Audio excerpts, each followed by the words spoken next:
नमस्कार दोस्तों, आशीष the education foundation में आपका हार्दिक स्वागत है। मैं हूं आपका दोस्त राम बाबू पूरी। आज हम आपके लिए लेकर आए हैं साप्ताहिक करंट अफेयर्स, जो कि है 15 से 21 अप्रैल 2020 तक का करंट अफेयर्स। आपके आने वाले वनडे एग्जाम्स के लिए बहुत ही लाभकारी साबित होगा। इसी तरह की और वीडियो प्राप्त करने के लिए हमारे चैनल को लाइक कीजिए, सब्सक्राइब कीजिए, साथ में अपने दोस्तों के साथ शेयर कीजिए। आज हम इस वीडियो के अंतर्गत विभिन्न प्रकार के महत्वपूर्ण टॉपिकों के बारे में अध्ययन करेंगे, जिनका हम आइए विस्तार से चर्चा कर लेते हैं। तो आइए हम आज के वीडियो की शुरुआत करते हैं।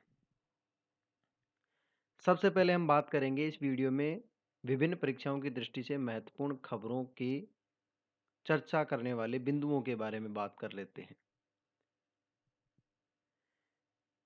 इसमें हम पढ़ने वाले हैं वैज्ञानिक तथा औद्योगिक अनुसंधान परिषद CSIR के बारे में, कॉम्पैक्ट सॉलिड स्टेट सेंसर के बारे में, डीआरडीओ ने कोविड-19 कीटाणु शोधन प्रक्रिया में सक्षम बनाने के लिए 2 नए उत्पाद लॉन्च किए हैं, उनके बारे में, जीनोम सीक्वेंसिंग के बारे में, कार्बनिक सूडो कैपेसिटर के लिए स्टेबल मटेरियल के बारे में, central drug research institute CDRI के बारे में, central food technology research institute CFTRI द्वारा बनाए गए उच्च कोटि के बिस्किट के बारे में, CSIR और NAL ने कोविड-19 का मुकाबला करने के लिए व्यक्तिगत सुरक्षा कवर सूट विकसित किया है, उसके बारे में, बग स्नीपर के बारे में, BRO ने अरुणाचल प्रदेश में रणनीतिक क्षेत्रों को जोड़ने वाले एक प्रमुख सड़क पर रिकॉर्ड समय में सुबनसिरी नदी पर दापो रिजो पुल का निर्माण किया, उसके बारे में, घरों में क्वारंटाइन नागरिकों की निगरानी कर रहा है पुणे का मोबाइल ऐप संयम,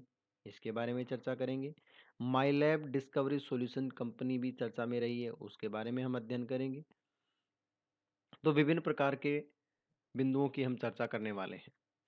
तो सबसे पहले हम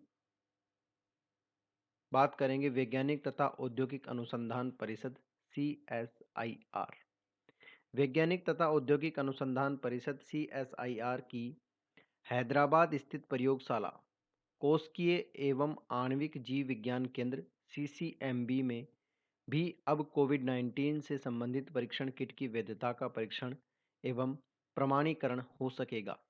इस पहल के बाद CSIR CCMB भी अब भारतीय आयुर्विज्ञान अनुसंधान परिषद ICMR द्वारा चयनित देश के उन चुनिंदा केंद्रों में शामिल हो गया है, जहां पर कोविड-19 के परीक्षण में उपयोग होने वाली किट का प्रमाणीकरण किया जा सकेगा। इससे पहले कोविड-19 की जांच किट के प्रमाणीकरण के लिए सिर्फ ICMR से संबद्ध 4 केंद्र संचालित हो रहे थे। पहला, पुणे स्थित राष्ट्रीय विषाणु विज्ञान, दूसरा राष्ट्रीय एड्स अनुसंधान संस्थान, तीसरे की बात करेंगे नेशनल इंस्टीट्यूट ऑफ पैथोलॉजी नई दिल्ली, चौथे की बात करेंगे राष्ट्रीय कालरा एवं आंत्र रोग संस्थान कोलकाता शामिल थे। CSIR CCMB को इस काम के लिए चुने जाने के बाद अब देश में कोविड-19 की परीक्षण किट का प्रमाणीकरण करने वाले 5 केंद्र हो गए हैं। कोविड-19 किट के प्रमाणीकरण से जुड़ा CSIR CCMB अभी तक एकमात्र ऐसा उत्कृष्टता केंद्र है जो ICMR से संबद्ध नहीं है। ICMR द्वारा निर्धारित इन उत्कृष्टता केंद्रों पर कोविड-19 की जांच के लिए उपयोग होने वाली उन परीक्षण किटों का प्रमाणीकरण किया जा रहा है जो अमेरिका के food and drug administration FDA और EUA CEIVD से मान्यता प्राप्त नहीं है। EUA इमरजेंसी यूज ऑथराइजेशन से तात्पर्य यहाँ पर आपातकालीन उपयोग के लिए अनुमोदन से है, जबकि CE marking in vitro devices अर्थात IVD उपकरणों से संबंधित यूरोपीय दिशा निर्देशों के अनुपालन को दर्शाता है। FDA और EUA CEIVD से मान्यता प्राप्त किट भारत में drug controller general of India DCGI से अनुमोदन के बाद और ICMR को सूचित करने के बाद सीधे उपयोग किया जा सकता है। अब बात करेंगे compact solid state sensor centre for nano and soft matter sciences CENS ने पानी में भारी धातु के आयनों का पता लगाने के लिए कॉम्पैक्ट सॉलिड स्टेट सेंसर विकसित किया है। यह एक पोर्टेबल यंत्र है जो दूर दराज के क्षेत्रों में ऑन साइट खोज में मदद कर सकता है। सीसा, पारा और कैडमियम जैसे भारी धातु के आयन सजीव प्राणियों के लिए बेहद गंभीर खतरे पैदा करते हैं, क्योंकि वे आसानी से उनके शरीर में जमा हो सकते हैं और रासायनिक किसी भी रासायनिक या जैविक प्रक्रियाओं द्वारा उन्हें बाहर यानी डिटॉक्सिफाई नहीं किया जा सकता है। पानी में भारी धातु के आयनों से जुड़े स्वास्थ्य संबंधी खतरों को देखते हुए इन आयनों के तेजी से ऑन साइट की खोज के लिए कुशल और पोर्टेबल सेंसर विकसित करने की जरूरत थी। डॉक्टर प्ले के संतरा की अगुवाई में centre for nano and soft matter sciences के शोधकर्ताओं की एक टीम ने भारी धातु आयनों के प्रभावी ऑन साइट खोज, मसलन लीड आयनों Pb2+ को 0.4 भाग प्रति 1 अरब ppb तक के लिए एक कॉम्पैक्ट सॉलिड स्टेट सेंसर विकसित किया है। इस सेंसर की फिल्म को manganese doped zinc sulphide quantum dots एवं एक ग्लास सबस्ट्रेट पर रिड्यूस्ड ग्राफीन ऑक्साइड के बीच संश्लेषण करके तैयार किया गया है। ये विशेष क्वांटम डॉट्स पानी में घुलनशील है और इनमें उच्च मात्रा में फोटोलुमिनेसेंस अप्रोक्सीमेटली 30% क्वांटम है, जिसकी वजह से वे ल्यूमिनेंस आधारित सेंसिंग के लिए उपयुक्त है। ये क्वांटम डॉट्स 254 nm के हैंड हेल्ड यूवी प्रकाश से उद्दीप्त हो सकते हैं और इस प्रकार वे दूर दराज के क्षेत्रों में भी एक पोर्टेबल डिवाइस को संभव बना सकते हैं। अगर पारा, सीसा, कैडमियम आदि जैसे भारी धातु के आयनों वाली पानी की एक बूंद को इस मिश्रित फिल्म से जोड़ा जाता है तो फिल्म का उत्सर्जन चंद सेकंडों के भीतर हो जाता है। अब हम बात करते हैं DRDO ऑटोमेटिक मिस्ट आधारित सैनिटाइजर डिस्पेंसिंग यूनिट के बारे में। Centre for fire explosive and environment safety CFEES Delhi ने HPO 1 के साथ मिलकर आग बुझाने के लिए मिस्ट टेक्नोलॉजी में अपनी विशेषज्ञता का उपयोग करते हुए ऑटोमेटिक मिस्ट आधारित सैनिटाइजर डिस्पेंसिंग यूनिट का विकास किया है। यह एक संपर्क रहित सैनिटाइजर डिस्पेंसर होता है जो भवनों, कार्यालय परिसरों आदि में प्रवेश करने के दौरान हाथों के सैनिटाइजेशन के लिए अल्कोहल आधारित हैंड रब सैनिटाइजर सॉल्यूशंस का छिड़काव करता है। यह वामटर मिस्ट एरेटर टेक्नोलॉजी पर आधारित है, जिसे जल संरक्षण के लिए विकसित किया गया था। यह यूनिट बिना संपर्क के परिचालित होता है और एक अल्ट्रासोनिक सेंसर के जरिए गतिशील होता है।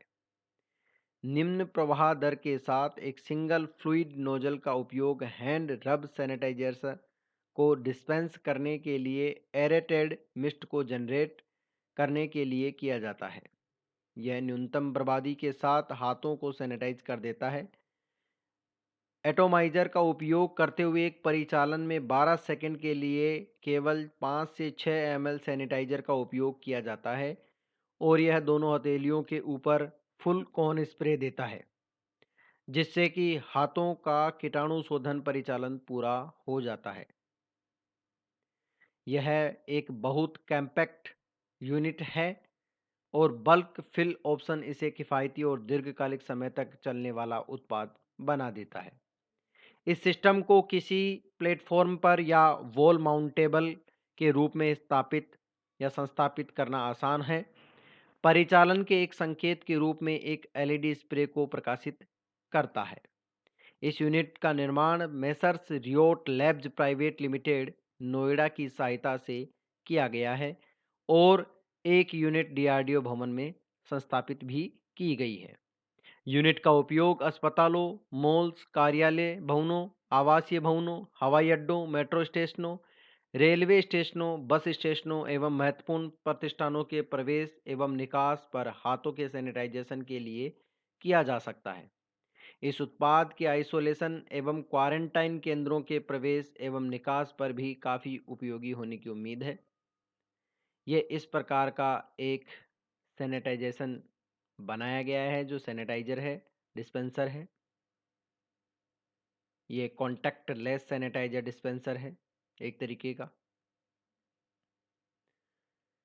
डीआरडीओ के द्वारा UV sanitisation box and hand held UV box बनाया गया है।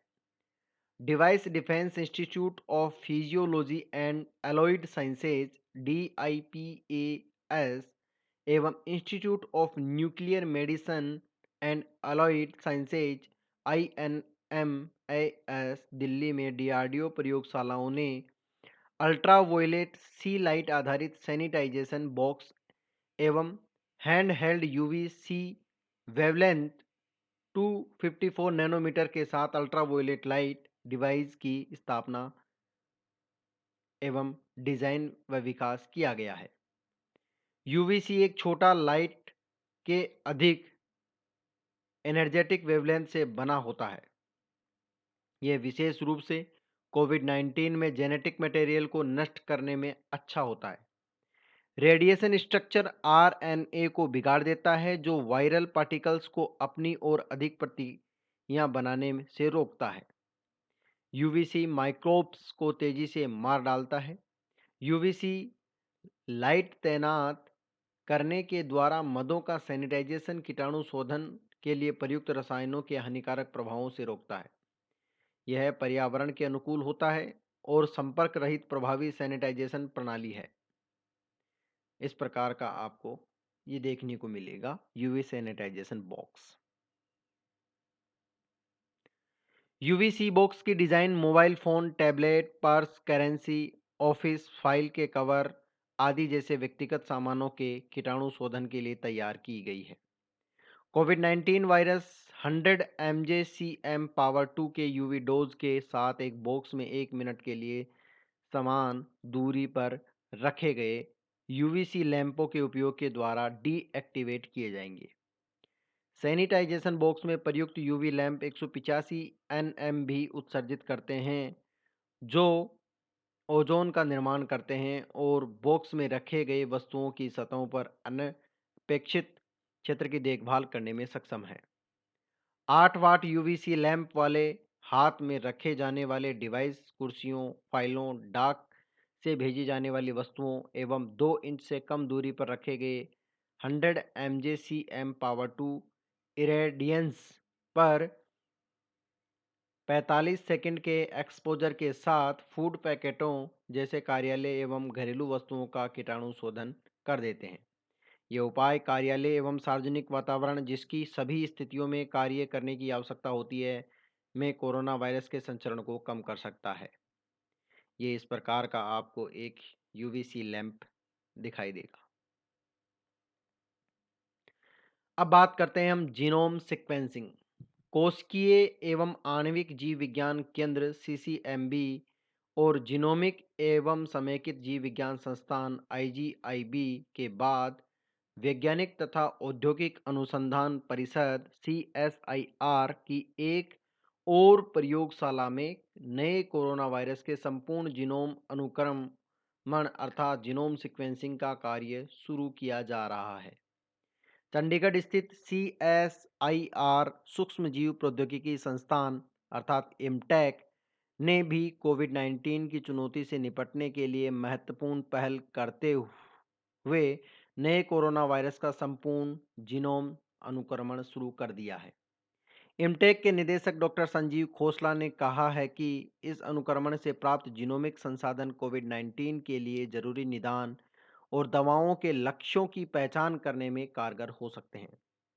संपूर्ण जीनोम अनुक्रम की जानकारी होने से शोधकर्ता वायरस की उत्पत्ति, भारत में मौजूद उसके रूपों और हमारे देश में इसके फैलने के बारे में जानकारी प्राप्त कर सकेंगे।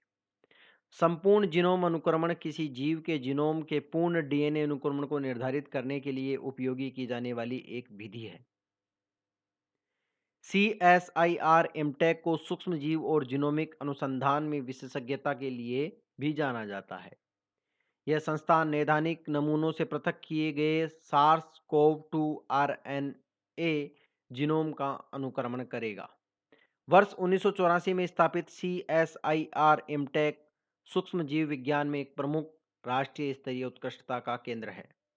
यह संस्थान भारत में SARS-CoV-2 के उपभेदों में रासायनिक बदलावों का अध्ययन करने के लिए वास्तविक समय में पोर्टेबल और प्रत्यक्ष जीनोम अनुक्रमण में अपने अनुभव का उपयोग करता है। अब हम बात करते वाले हैं सूडो कैपेसिटर या सुपर कैपेसिटर। विज्ञान और प्रौद्योगिकी विभाग भारत सरकार के तहत एक स्वायत्त संस्थान नैनो विज्ञान और प्रौद्योगिकी संस्थान INST मोहाली के वैज्ञानिकों ने सूडो कैपेसिटर या सुपर कैपेसिटर के लिए एक स्टेबल मटेरियल विकसित किया है जो इलेक्ट्रॉन चार्ज ट्रांसफर द्वारा विद्युत ऊर्जा को संग्रहित करता है। मटेरियल बैटरी के विकल्प के रूप में एक किफ़ायती व प्राप्त करने योग्य ऊर्जा भंडारण समाधान भी पेश करता है। सूडो कैपेसिटर एक प्रकार के सुपर कैपेसिटर है जो इलेक्ट्रॉन चार्ज ट्रांसफर द्वारा विद्युत ऊर्जा का भंडारण कर सकते हैं। INST के डॉक्टर रमेंद्र सुंदर डे और उनकी टीम ने पहली बार सूडो कैपेसिटर मटेरियल अर्थात एक हाइब्रिड जीरो जेल संरचना, एक जेल से जिसे सुखाने पर संकुचन से ठोस बनता है, विकसित की है। एक कार्बनिक अणु, डोपामाइन तथा एक मैट्रिक्स ग्राफीन के एकीकरण से यह हाइब्रिड मटेरियल तैयार किया गया है। जीरो जेल संरचना का यह वर्ग हालांकि पारंपरिक सूडो कैपेसिटर के विकल्प के रूप में साहित्य में बताया गया है, लेकिन उपभोक्ता बाजार में बैटरी के स्थान पर इसके उपयोग के लिए इसमें पर्याप्त आवृत्ति स्थिरता का अभाव है। सूडो कैपेसिटर मटेरियल एक कार्बनिक अकार्बनिक हाइब्रिड जीरो जेल संरचना है जिसमें वाणिज्यिक अनुप्रयोगों के लिए कम लागत और प्राप्त करने योग्य ऊर्जा भंडारण समाधान की क्षमता है। INST टीम ने प्रस्तावित किया कि यह विधि एक सार्वभौमिक दृष्टिकोण और जैविक अकार्बनिक hybrid xerogel pseudo capacitor के लिए एक मॉडल प्रणाली के रूप में काम कर सकती है। वैज्ञानिकों ने एक अद्वितीय दो चरणों संश्लेषण प्रक्रिया के माध्यम से सूडो कैपेसिटर मटेरियल का आविष्कार किया है जो हाइब्रिड मटेरियल के अधिकतम संरचनात्मक लाभ लेने के अनुरूप है। पहला है, उन्होंने कार्बन की सहायता से रेडॉक्स मोएटिटी आधा भाग की एक रिंग के लिए एक हाइड्रोथर्मल सिंथेसिस विधि का पालन किया है। दूसरे चरण में उन्होंने एक विद्युत रासायनिक पॉलीमराइजेशन दृष्टिकोण पेश किया है जिसका उद्देश्य विद्युत क्षमता के साथ साथ आवृत्ति स्थिरता को बढ़ावा देना था। अवधारणा के प्रमाण के रूप में उन्होंने सक्रिय मटेरियल से all solid state super capacitor का निर्माण किया है जिसका उद्देश्य स्व समर्थित स्मार्ट इलेक्ट्रॉनिक्स के विकास का समर्थन करना था। टीम ने उपकरणों का एक विन्यास बनाया जो 1.7 वोल्ट के वाणिज्यिक LED बल्ब की रोशनी के लिए एक शक्ति स्रोत के रूप में कार्य कर सकती थी। नया संश्लेषण दृष्टिकोण और आणविक स्तर पर रेडॉक्स सुपर कैपेसिटर के तंत्र का अध्ययन सूडो कैपेसिटर के निम्न स्तरीय विद्युत उत्पादन तथा लंबे समय से स्टेबिलिटी की समस्या को सुधारने के लिए नई अंतर्दृष्टि प्रदान करेगा। वैज्ञानिकों का कहना है कि यह कार्बनिक सूडो कैपेसिटर के क्षेत्र में भविष्य के अनुसंधान को बढ़ावा दे सकता है और आत्मनिर्भर ऊर्जा भविष्य की दिशा में एक प्रभावी रणनीति प्रदान कर सकता है। इसका कुछ डायग्राम इस प्रकार का है जो आप देख सकते हैं।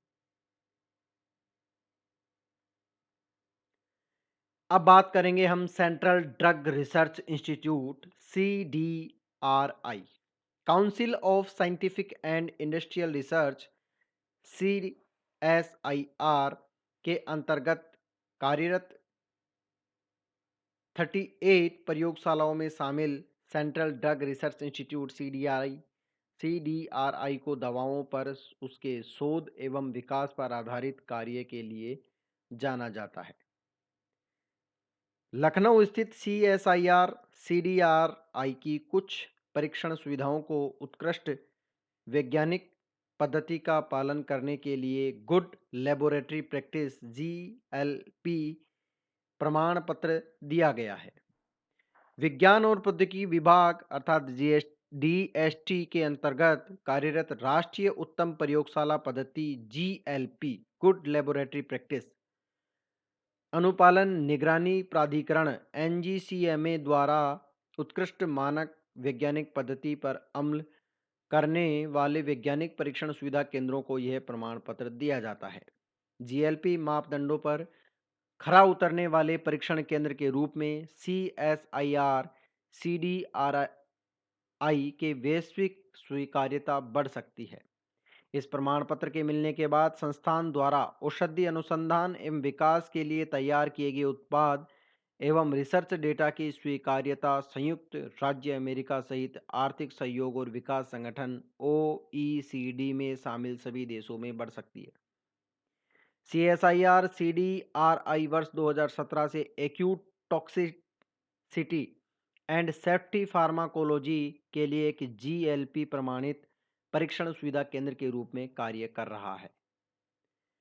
इसी सिलसिले में टॉक्सिसिटी एंड म्यूटाजेनेसिटी स्टडीज विषाक्तता एवं उत्परिवर्तन जनियता अध्ययन जैसे repeat dose toxicity studies bacterial reverse mutation AIIMS परीक्षण माइक्रोन्यूक्लियसिस एस्से जैसे कुछ अन्य परीक्षण सुविधाओं के लिए राष्ट्रीय जीएलपी अनुपालन निगरानी प्राधिकरण एनजीसीएमए द्वारा जीएलपी प्रमाण पत्र प्राप्त करने में संस्थान को सफलता मिली है। रिपीट डोज टॉक्सिसिटी स्टडीज विषाक्तता के परीक्षण पर आधारित अध्ययन होते हैं जिन्हें पूर्व नैदानिक दवा विकास कार्यक्रम की रीढ़ माना जाता है। बार बार दवा की खुराक देने से मरीजों पर उस दवा के दुष्प्रभाव न पड़े, इसके लिए रिपीट डोज यानी बार बार रसायन की डोज देकर उसकी विषाक्तता के परीक्षण किए जाते हैं। ये परीक्षण सुरक्षित औषधीय उत्पादों के विकास को सुनिश्चित करने में मदद करते हैं। बैक्टीरियल रिवर्स म्यूटेशन एम्स पद्धति में बैक्टीरिया पर परीक्षण किया जाता है और पता लगाने का प्रयास किया जाता है कि क्या रसायन के कारण उस परीक्षण में शामिल बैक्टीरिया के डीएनए में उत्परिवर्तन अर्थात म्यूटेशन हो सकता है। यदि परीक्षण पॉजिटिव हो तो यह दर्शाता है कि रसायन उत्परिवर्तन को जन्म दे सकता है और कैंसरकारी भी हो सकता है। इसी तरह माइक्रोन्यूक्लियसिस परीक्षण का उपयोग संभावित जीनोटॉक्सिस यौगिकों के लिए विषाक्तता स्क्रीनिंग में किया जाता है। जीनोटॉक्सिक एजेंट रासायनिक या अन्य एजेंट होते हैं जो कोशिकीय डीएनए को नुकसान पहुंचाते हैं जिसके परिणाम स्वरूप उत्परिवर्तन या कैंसर हो सकता है। जीएलपी अनुपालन प्रमाण पत्र प्राप्त करना स्वैच्छिक है, लेकिन विभिन्न रसायनों या उनके उत्पादों का प्रयोग अथवा विपणन करने वाले सुविधा केंद्र अंतर्राष्ट्रीय मान्यता एवं विश्वसनीयता प्राप्त करने के उद्देश्य से अपनी परीक्षण सुविधाओं और रिसर्च डेटा की स्वीकार्यता के लिए जीएलपी प्रमाणन पत्र प्राप्त करना पसंद करते हैं। अब बात करते हैं central food technological research institute CFTRI council of scientific and industrial research CSIR की मैसूर स्थित प्रयोगशाला central food technology research institute CFTRI ने कोविड-19 के मरीजों को ध्यान में रखकर उच्च प्रोटीन युक्त बिस्किट बनाए हैं। विशेषज्ञों का कहना है कि प्रोटीन की प्रचुर मात्रा से युक्त ये पौष्टिक बिस्किट मरीजों को कोविड-19 से जल्दी उबरने में मदद कर सकते हैं। All India institute of medical science AIIMS नई दिल्ली में उपचार करा रहे कोविड-19 के मरीजों के लिए ये बिस्किट CFTRI के ओर से भेजे गए हैं। उच्च प्रोटीन युक्त 500 किलोग्राम बिस्किट और 500 किलोग्राम रस्क एम्स के आहार विज्ञान विभाग को उपलब्ध कराए गए हैं। ताकि इसे कोविड-19 से प्रभावित मरीजों के आहार में शामिल किया जा सके। CFTRI की ओर से ये बिस्किट एम्स के अधिकारियों के आग्रह पर उपलब्ध कराए गए हैं। इस बिस्किट को बनाने के लिए गेहूं का आटा, मैदा, चीनी, हाइड्रोजनेटेड फैट, सोया आटा, वह protein, soya protein, milk solids, glucose, नमक और फ्लेवर्स का उपयोग किया गया है। इस बिस्किट के 100 ग्राम के पैकेट से 400 किलो कैलोरी की ऊर्जा मिल सकती है। इसके पोषण मूल्य में कार्बोहाइड्रेट 63.2 ग्राम, प्रोटीन 14 ग्राम, वसा 17.1 ग्राम, खनिज 1.2 ग्राम शामिल है। कोविड-19 के मरीजों के लिए विशेष रूप से बनाए गए इस बिस्किट में प्रोटीन की मात्रा 14% है, जो 8 से 9% प्रोटीन वाले आम बिस्किट की तुलना में काफ़ी अधिक है। CSIR CFTRI के निदेशक KSMS राघव राव ने बताया कि ये पौष्टिक बिस्किट मरीजों को जल्द स्वस्थ होने के लिए आवश्यक प्रोटीन उपलब्ध करा सकते हैं। एम्स की मुख्य डाइटिशियन डॉक्टर परमीत कौर कहती है, यहाँ यह उल्लेख करना भी जरूरी है कि प्रोटीन युक्त इस बिस्किट की रेसिपी CSIR CFTRI मैसूर के वैज्ञानिकों द्वारा तैयार की गई है। अस्पताल में अन्य लोगों के साथ इलाज करा रहे कोविड-19 रोगियों को बिस्किट उनके नियमित आहार के हिस्से के रूप में दिए जाएंगे। CSIR CFTRI के फॉर्मूलेशन के आधार पर ये बिस्किट नोएडा की company 7 pillars hospitality private limited द्वारा बनाए गए हैं, जबकि ज़रूरतमंदों को यह बिस्किट पहुंचाने के लिए लॉजिस्टिक सहयोग Indian society of agriculture professionals नई दिल्ली द्वारा प्रदान किया जा रहा है।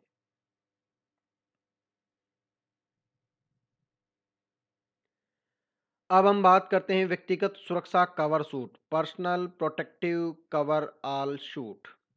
वैज्ञानिक एवं औद्योगिक अनुसंधान परिषद CSIR की घटक बेंगलुरु स्थित राष्ट्रीय अंतरिक्ष प्रयोगशाला नेशनल एरोस्पेस लैबोरेटरीज NAL ने MAF क्लोथिंग्स प्राइवेट लिमिटेड के साथ मिलकर पॉलीप्रोपिलीन लेपित कई लेयरों वाला बिना बुना हुआ कपड़े का एक ऐसा सुरक्षा सूट बनाया है जिसका इस्तेमाल कोविड-19 शमन के लिए चौबीसों घंटे काम करने वाले डॉक्टर, नर्स, अर्ध चिकित्सा कर्मियों और अन्य तरह के स्वास्थ्य कर्मियों की सुरक्षा सुनिश्चित करने के लिए किया जा सकता है।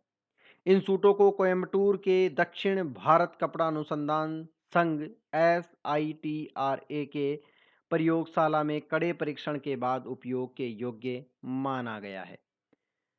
CSIR और NAL तथा MAF ने ऐसे सूट बनाने के लिए 4 सप्ताह के भीतर अपनी उत्पादन क्षमता बढ़ाकर प्रतिदिन लगभग 30,000 करने की योजना बनाई है।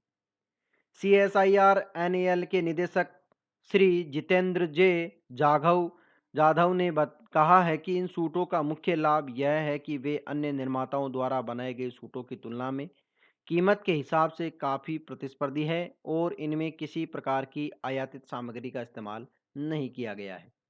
उन्होंने विकास और प्रक्रिया में तेजी लाकर देश की जरूरत के लिए चौबीसों घंटे काम करने के लिए NAL, MAF तथा SITR की टीमों के प्रयासों की सराहना भी की है। इस प्रकार का सूट आपको देखने को मिलेगा। अब बात करते हैं बग स्नीपर।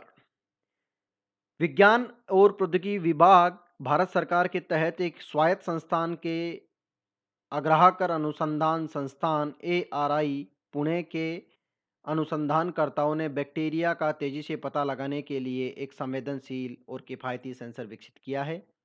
यह पोर्टेबल उपकरण केवल 30 मिनट में 1 मिलीलीटर नमूना से इतना कम कि केवल 10 बैक्टीरिया कोशिकाओं का भी पता लगा सकता है। वर्तमान में वे एक विधि पर काम कर रहे हैं जिसमें एस्चेरिचिया कोलाई और साल्मोनेला टाइफीम्यूरियम को अलग करने और इनका पता लगाने का काम साथ-साथ किया जा सकेगा।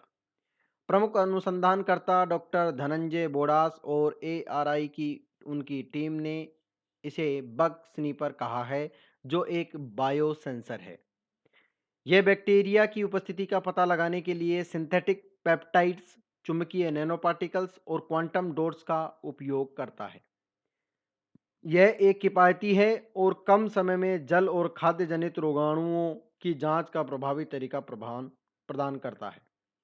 अनुसंधानकर्ताओं ने तांबे के तारों और पॉली डाइमिथाइल सिलिकोसेन से बने माइक्रो चैनल से युक्त एक चिप का भी विकास किया है।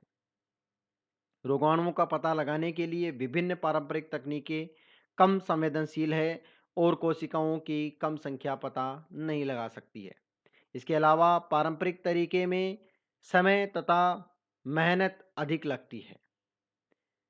ARO उपकरण में 30 मिनट के भीतर प्रति 1 ml नमूने में 10 कोशिकाओं निम्न सीमा का पता लगाने की क्षमता है। बक्स इन्हीं पर किफ़ायती है और इसे बनाने के लिए आवश्यक कच्चा माल आसानी से उपलब्ध है। प्रमुख अनुसंधानकर्ता डॉक्टर धनंजय बोडास ने कहा है कि नैनो सेंसर उसे विकसित करने के लिए किए गए शोध में तेजी से लैब ऑन ए चिप निदान के लिए कई संभावनाएं खुलेगी। वर्तमान में अनुसंधानकर्ता इश्चेरिचिया कोलाई और साल्मोनेला टाइफी म्यूरियम का पता लगाने के साथ साथ पृथक करने पर भी काम कर रहे हैं। इसके लिए lamp loop mediate isothermal amplification का उपयोग किया जा रहा है। डीएनए के प्रवर्धन के लिए यह एकल ट्यूब तकनीक है और कुछ बीमारियों का पता लगाने के लिए कम लागत वाला एक विकल्प है। यह कार्य आईसीएमआर द्वारा वित्त पोषित है। इस प्रकार का एक बग स्नीपर बनाया गया है। अब हम बात करते हैं दापोरिजो पुल। भले ही देश भर में लॉकडाउन हैं, लेकिन सीमा सड़क संगठन बॉर्डर रोड ऑर्गेनाइजेशन बीआरओ ने कोविड-19 के खिलाफ सर्वाधिक सावधानियों को ध्यान में रखते हुए सुबनसिरी नदी पर दापोरिजो पुल का निर्माण कर दिया है, जिससे कि अरुणाचल प्रदेश में संचार की इस रणनीतिक लाइन को जोड़ा जा सके। दापोरिजो पुल भारत और चीन के बीच वास्तविक नियंत्रण रेखा LAC की दिशा में एक रणनीतिक कड़ी है। सभी आपूर्तियां, राशन निर्माण संबंधी सामग्री और दवाएं इसी पुल से गुजरती है।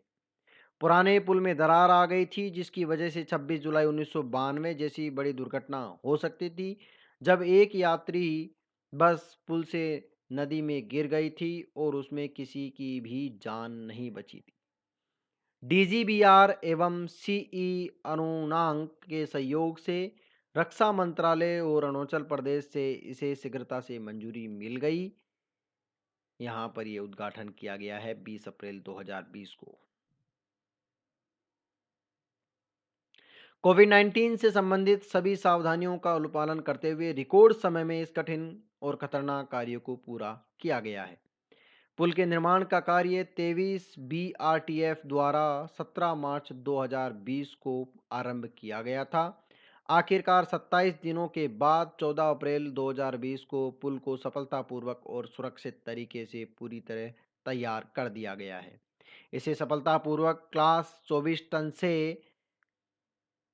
40 टन में अपग्रेड किया गया है, जिससे कि न केवल सेना की आवश्यकता वाले भारी वाहनों को इससे गुजरने में आसानी हो, बल्कि अपर सुबनसिरी जिले की भविष्य संबंधी अवसंरचना विकास आवश्यकता की भी पूर्ति हो सके। अरुणाचल प्रदेश के मुख्यमंत्री श्री पेमा खांडू ने वीडियो कॉन्फ्रेंसिंग के जरिए इसका उद्घाटन किया तथा 20 अप्रैल 2020 को इसे वाहनों की आवाजाही के लिए खोल दिया। ये पुल का ओरिजिनल चित्र दिखाया गया है आपको।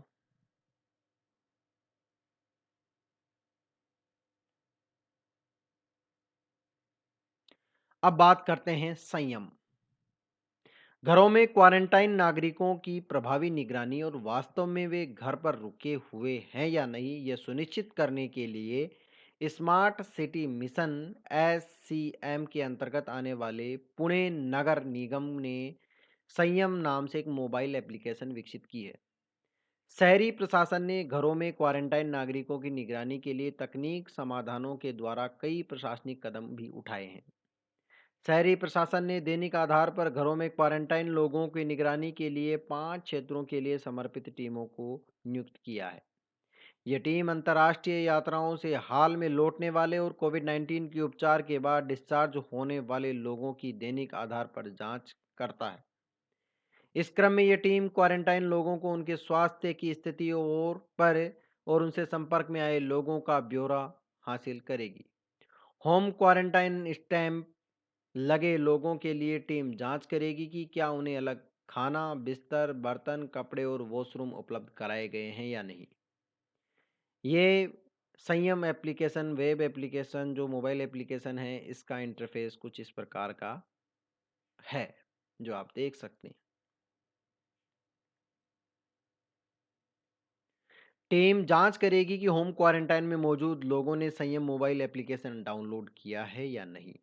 मोबाइल एप्लीकेशन में जीपीएस ट्रैकिंग है, जिससे क्वारंटाइन नागरिकों के घर से बाहर निकलने की स्थिति में शहरी प्रशासन को तुरंत अलर्ट मिल जाता है और स्थानीय वार्ड या स्थानीय पुलिस को सूचना भेज दी जाती है, जिसके बाद परिवार से संपर्क किया जाता है। निगरानी इकाई द्वारा केंद्रीय स्तर पर नागरिकों की आवाजाही पर रियल टाइम आधार पर नजर रखी जा सकती है और उन्हें लाल, पीला या हरे रंग में चिन्हित किया जा सकता है। लाल रंग से पता चलता है कि लोग लंबी अवधि से बाहर है। पीले रंग का मतलब है कि लोग सीमित आवाजाही कर रहे हैं और हरे रंग का मतलब है कि लोग घर के भीतर ही है। ये कुछ इस प्रकार का डेटाबेस आपको नजर आएगा, जिसमें लाल, पीला और हरा रंग नजर आएगा, जिसमें कोविड-19 से ग्रसित लोगों की या होम क्वारंटाइन लोगों की सूची दे रखी होगी। और ये गूगल मैप पर इस प्रकार आपको रेड डॉट चिन्ह नजर आएंगे।